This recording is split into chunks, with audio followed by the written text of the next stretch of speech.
Hello everyone, welcome again to live session of monologue classes. I am Dinesh Kumar and I am former assistant professor of law at Campus Law Center Law Faculty, Delhi University, and presently I am working as an academic head of monologue classes. So dear students, in today's session I will discuss with you meaning of the term charge sheet or what is charge sheet, कि भाई charge sheet क्या होती है. Now, but before moving to the main discussion part of charge sheet, there is some important announcement for all of you. Your date of CLAT examination 2022 is 19 June 2022 and date of CLAT examination 2023 is 18 December 2022. So prepare yourself accordingly and wish you all the best. So charge sheet को discuss करने से पहले हम discuss करते हैं कि charge क्या होते हैं. Basically the word is charge sheet, CHARGSHE. तो दो वर्ड है यहाँ पर. फर्स्ट वर्ड है चार्ज, दूसरा वर्ड है शीट. सो इन दो वर्ड से मिलकर बनता है charge sheet. So charge sheet को डिस्कस करने से पहले it is necessary for us to discuss the word charge. So charge has been defined under section 2B of CRPC. So देखो, charge sheet is filed in the criminal cases and it is not filed in the civil cases. So charges are related to the commission of an offence. So as per the definition of section 2B of CRPC, charge includes any head of charge when the charge contain more than one head. So if we read this definition, we are not able to get any idea regarding what is charge. So basically we need to understand the charge in layman's language. हम charge को एक आसान भाषा में समझेंगे. Charge क्या है?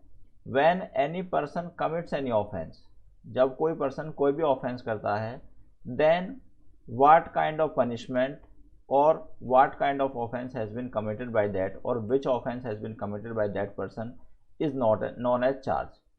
So देखिए, किसी भी ऑफेंस के दो सेक्शंस होते हैं और कई बार तो सेक्शन की इंफॉर्मेशन या किसी भी ऑफेंस की इंफॉर्मेशन, कंप्लीट इंफॉर्मेशन एक ही सेक्शन में पाई जाती है. But sometime the information of a particular offence is found in the 2 section और more sections. For example, suppose somebody commits the offence of theft. So theft has been defined under section 378 of IPC. So 378 बताता है कि What are the essential ingredients of theft? Theft क्या है और किस situation में, किस सर्कमस्टेंसेज में हम ऐसा मानेंगे कि थेफ्ट कमिट की गई है. But section 379 provides the punishment of theft. So जब हम चार्ज लगाते हैं, सो चार्ज में हमेशा पनिशमेंट वाला सेक्शन लगता है और जो डेफिनेशन वाला सेक्शन है it is proved in the court of law. So ये डेफिनेशन वाले सेक्शन को हमेशा कोर्ट में प्रूव किया जाता है कि that whether person has committed offence और नॉट. और जो पनिशमेंट वाला सेक्शन है that is put in the category of charge. So suppose a person has committed one offence, for example the offence of theft, then it will be a charge. But suppose a person has committed various offences simultaneously, then the person will be charge with the different offences. So suppose a person commits the offense of murder and theft, then what will happen? He will be charged with the two offenses. One is section 302 which provides for the punishment of murder and section 379. तो जितने वो offence करेगा उतने charges उस पर बढ़ते चले जाएंगे. इसलिए ये कहता है, डेफिनेशन कहती है, charge include any head of charge when the charge contain more head than one. Means अगर पर्सन ने एक से ज़्यादा ऑफेंस करा है तो जितने भी वो ऑफेंस करेगा सारे ऑफेंस का उसमें एक चार्ज होगा. ठीक है. चार्ज को डिफाइन किया गया है सेक्शन 2B में और चार्ज से संबंधित प्रोविजंस जो हैं वो हमारे 211 में दिए गए हैं. ठीक है. Now we come to charge sheet.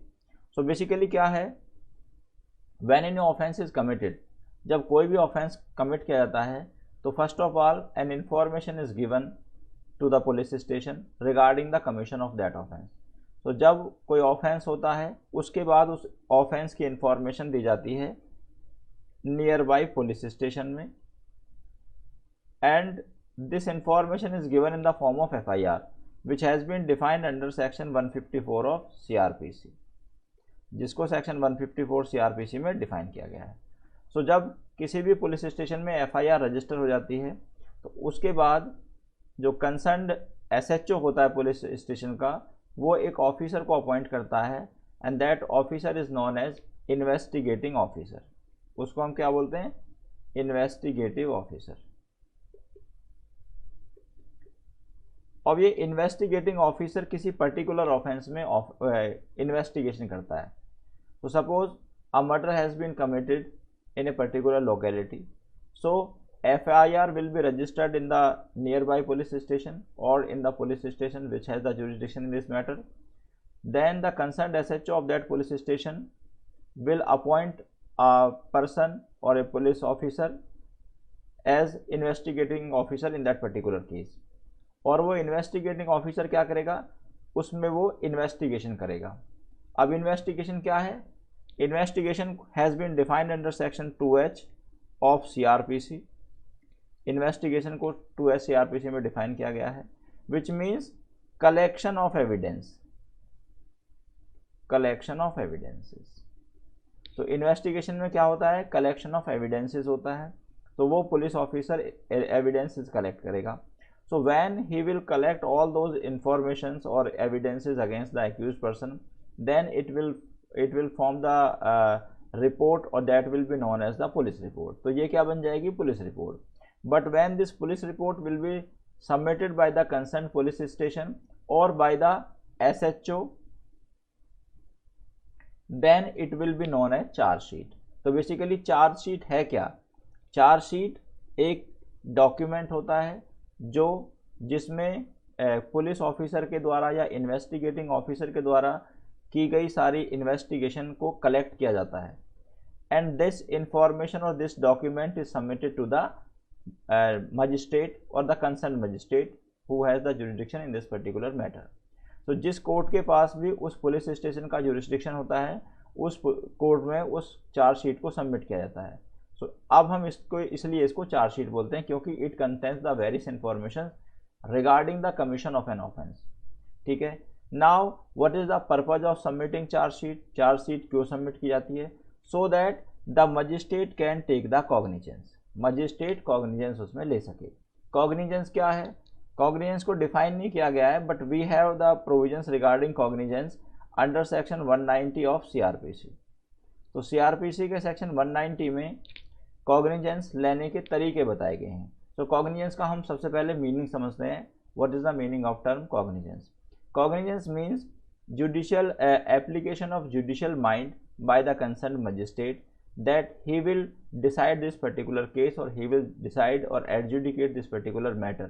तो जब कोई मजिस्ट्रेट किसी मामले में अपने जुडिशियल माइंड को अप्लाई करने के बाद ये डिसीजन लेता है कि मैं इस केस को डिसाइड करूँगा, मैं इस केस को एडजुडिकेट करूँगा, then we say that the magistrate has taken the cognizance. So अगर मजिस्ट्रेट के पास किसी क्राइम की इंफॉर्मेशन ही नहीं होगी, then how can he take the cognizance of that particular matter.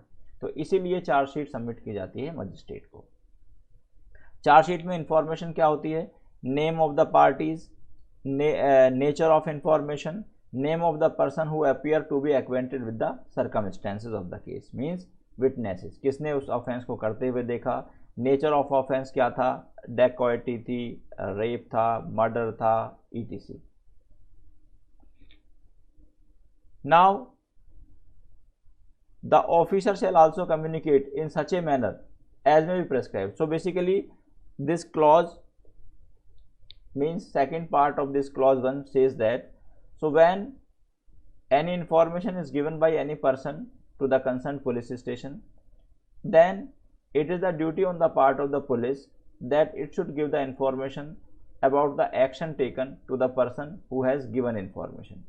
So suppose मैं पुलिस स्टेशन में जाकर किसी ऑफेंस की इंफॉर्मेशन पुलिस को देता हूँ। अब यहाँ पर पुलिस के पार्ट पर एक ड्यूटी है कि वो मुझे ये इंफॉर्मेशन दे कि that what action the police has taken on the basis of information given by me. तो पुलिस ने उस मामले में क्या एक्शन लिया, तो ये मेरा राइट है जानने का और ये पुलिस के पार्ट पर ड्यूटी है। नाउ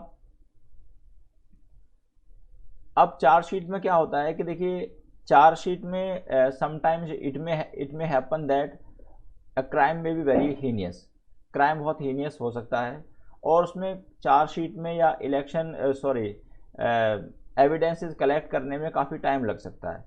जब काफ़ी टाइम लगेगा तो chargesheet may not be submitted with in specified time. Suppose that 3 months is a general time. So if the charge sheet is not submitted within that specified time, then the accused will get the right to default bail. So अगर police अपनी charge sheet को with in specified time submit नहीं करती है, then accused get the right to default bail. So default bail means that there is a default on the part of police, so the accused should be given bail. The provisions regarding default bail have been given under section 167, but I am not going into detail of that. Now, so it gives the right to further investigation. So if the police is satisfied that, or if the magistrate is satisfied that there are some more evidences in this particular offense, then magistrate may give the order to the police for further investigation. But recently there was judgment of Honorable Supreme Court in this regard, and in which in that judgment Honorable Supreme Court held that magistrate himself or herself will not give the order to the police for further investigation. Rather he will give the order on the recommendation of police if the police will say that it need to do further investigation in a particular matter. Now we come to basically clause 6 of section 173 provides that when the charge sheet is submitted by the police officer or investigating officer to the magistrate, then the accused person gets some right regarding some document or some information from the charge sheet or the police diary. But clause 6 is the exception of that, and it says that when the magistrate will provide these information to the accused as a matter of right of the accused person, then some of the information may not be provided to the accused person, because if the police officer or the investigating officer consider that providing these information to the accused person will be against the public interest and it will affect the investigation or it will affect the outcome of a particular case, तो ऐसे मामलों में हो सकता है कि accused को सारी इंफॉर्मेशन ना दी जाए बल्कि कुछ इंफॉर्मेशन को उससे रोक लिया जाए या उसको वो इंफॉर्मेशन ना प्रोवाइड की जाए. This has been provided under clause 6. Now we come to section clause 8 of section 173 and it is the supplementary charge sheet. तो basically supplementary charge sheet means कि जब पुलिस को लगता है कि किसी ऑफेंस में इन्वेस्टिगेशन करने में काफ़ी टाइम लग जाता है, सो पुलिस प्राइमरीली जो है with in specified time charge sheet submit कर देती है और बाद में वो फर्दर इन्वेस्टिगेशन करती रहती है. जैसे जैसे पुलिस को और एविडेंसेस मिलते रहते हैं वो उन सभी एविडेंसेस को एक साथ कलेक्ट करके कंसर्न मजिस्ट्रेट को सबमिट करती रहती है. So when any evidence is submitted subsequently after submission of the first charge sheet or the preliminary charge sheet, then it is known as supplementary charge sheet. तो supplementary charge sheet जो है वो बाद में submit की जाती है अगर पुलिस को किसी पर्टिकुलर ऑफेंस में कुछ और एविडेंसेस मिलती हैं. Now we come to the one of the landmark judgment in this regard, and the name of the case is Bhagwat Singh versus Commissioner of Police and others. तो इस case में honourable supreme court ने ये कहा कि अगर magistrate किसी person के खिलाफ चार्जेस नहीं लगाता, मीन्स उसको डिस्चार्ज करता है. डिस्चार्ज का मतलब है when magistrate thinks that there are not sufficient evidences against the accused person, then magistrate will discharge that person. क्योंकि किसी भी एक्यूज्ड पर्सन के अगेंस्ट अगर मजिस्ट्रेट कोई एक्शन लेना चाहता है तो there should be some sufficient evidences against the accused person.